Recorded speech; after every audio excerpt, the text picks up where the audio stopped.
যারা ফটোশপ নতুন শিখতে চান, আজকের জন্য এই ভিডিওটি। আমি আজকে একটা ফটোশপের পুরাতন ভার্সন দিয়ে দেখাবো। ভার্সনটি হচ্ছে ফটোশপের আগের ভার্সন 7।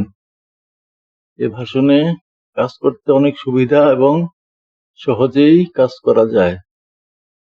আমরা ফটোশপ নিয়ে অনেক কাজ করি। আজকের ভিডিওটি যারা নতুন ফটোশপ শিখতে চান তাদের জন্য। আজকে দেখাবো কিভাবে নতুন ফাইল তৈরি করতে হয়। ফাইল মেনুতে গিয়ে নিউতে ক্লিক করতে হবে।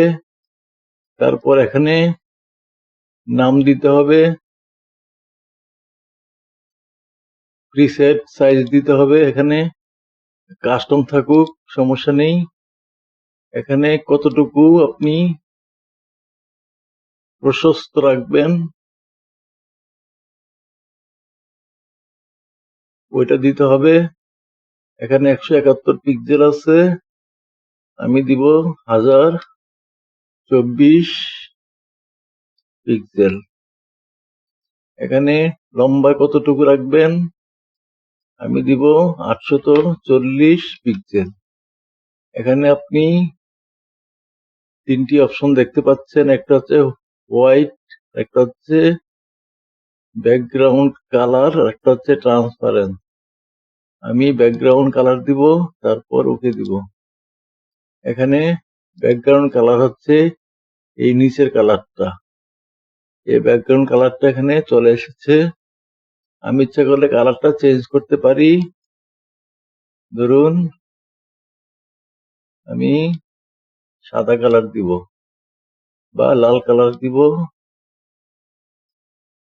ওকে দিব।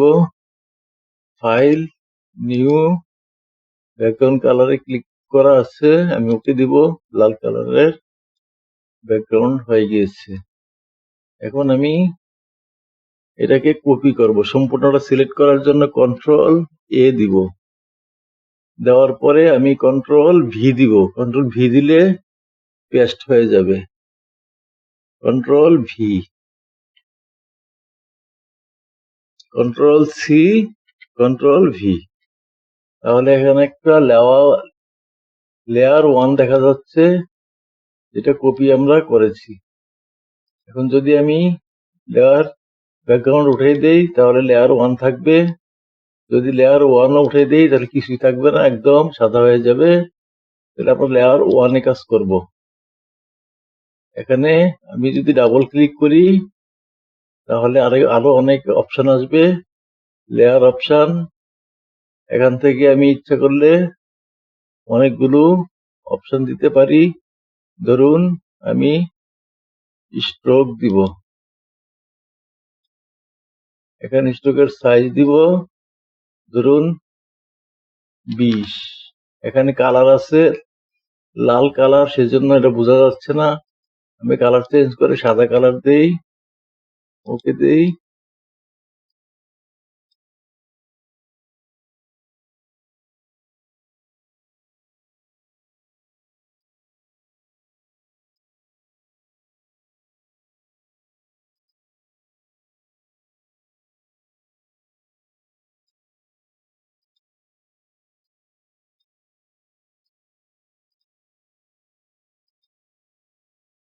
এখানে দেখা যাচ্ছে স্ট্রোক আছে, তারপরে ভেভাল এবং এমব্রোস আছে।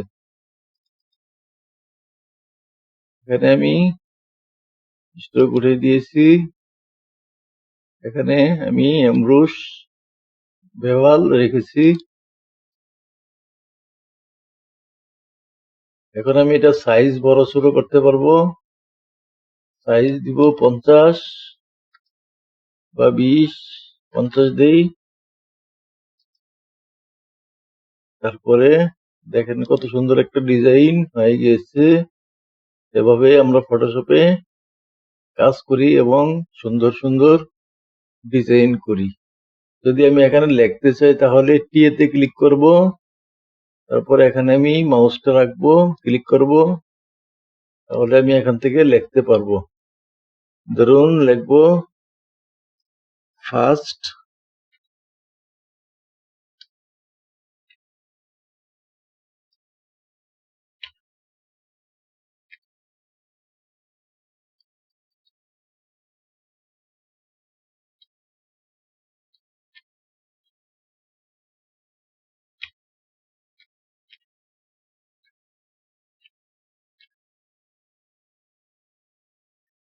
দেখেন এখানে লেখা চলে এসেছে।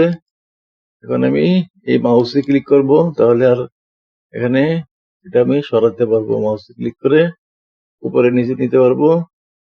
এখানে নিয়ে এসেছি, তারপর আবার টেক্সটে ক্লিক করব, সম্পূর্ণটা সিলেক্ট করব। এখানে আমি ফন্টে যাব, তারপর আমি ফন্টের ফন্ট চেঞ্জ করব। নিচের দিকে নেই, দেখেন বিভিন্ন ফন্ট চলে এসেছে। আমি এই ফন্টটা রাখলাম।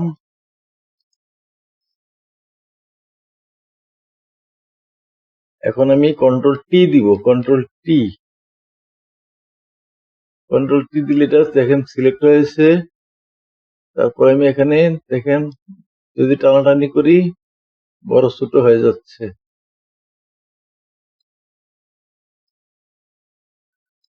এটা অনেকেই জানে না, যারা ফটোশপে পুরাতন কাজ করে শুধু তারাই জানে যে কিভাবে এটা বড় ছোট করতে হবে। কন্ট্রোল টি দিব, এখন বড় হয়ে গিয়েছে।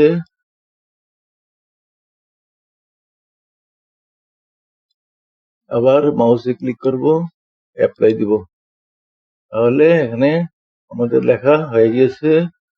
আবার যখন আমি ফার্স্ট টিউটোরিয়ালে ক্লিক করব, এখানে লেয়ার অপশন এসেছে। ধরুন আমি এটা কালার চেঞ্জ করব, তাহলে কালার ওভারলেতে আমি ক্লিক করি, লাল কালার হয়ে গিয়েছে। এই যে লাল কালার, সেজন্য লালে লালে দেখা যাচ্ছে না। সাদা কালার যদি করি চলে এসেছে। যদি আমি যে কোনো কালার এখানে আমি দিতে পারবো, ধরুন এই কালারটা আমি দিব বা এই কালারটা দিব, অথবা ধরুন আমি লাল কালারই রাখবো, লাল কালার অথবা লাল কালার রাখি, তাহলে এটা দেখা যাচ্ছে না। তাহলে আমি এখন কি করব, ওকে দিব, তারপরে স্ট্রাইক দিব, দেওয়ার পরে এখানে আছে লাল, এটাকে আমি সাদা করে দিই। দেখেন লেখাটা চলে এসেছে এবং সাদা বর্ডার চারিদিকে পড়েছে।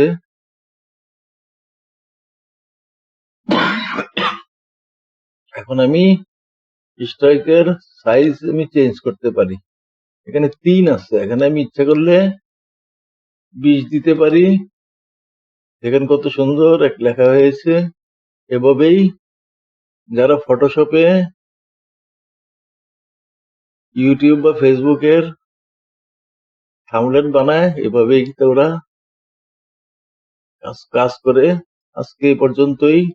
এটা প্রথম টিউটোরিয়াল, পরবর্তী টিউটোরিয়ালে আরো মজার মজার জিনিস দেখাবো এবং অনেক কিছুই শিখতে পারবেন। আজকে এই পর্যন্তই।